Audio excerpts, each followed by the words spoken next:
Corona সতর্কতা, বাঁকুড়ায় ৫০০ rapid test kit ও ৫০ VTM. Staff reporter, Bankura.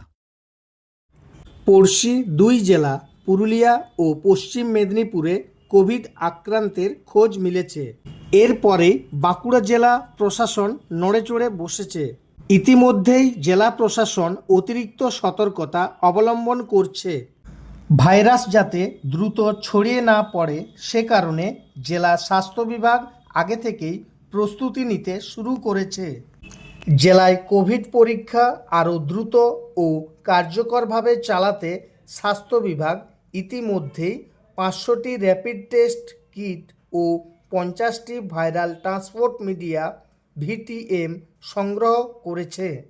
Bankura জেলার উপ মুখ্য স্বাস্থ্য আধিকারিক ডক্টর দেবব্রত দাস জানান, পরিস্থিতির উপর নিবিড়ভাবে নজর রাখছি। পরীক্ষার পরিমাণ বাড়ানো, সঠিক নজরদারি রাখা ও সংক্রমণ রোধে এই টেস্ট কিট ও ভিটিএম গুরুত্বপূর্ণ ভূমিকা নেবে।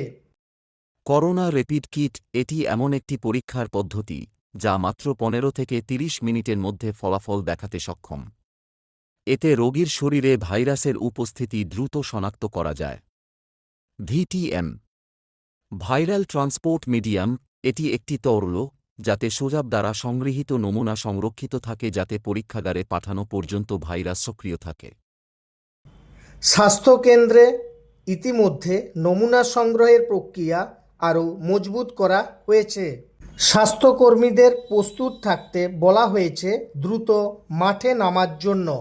সন্দেহভাজন ব্যক্তিদের পরীক্ষার পাশাপাশি সংক্রমিত জেলার সংস্পর্শে আসা ব্যক্তিদেরও চিহ্নিত করে নজরদারির আওতায় আনা হচ্ছে।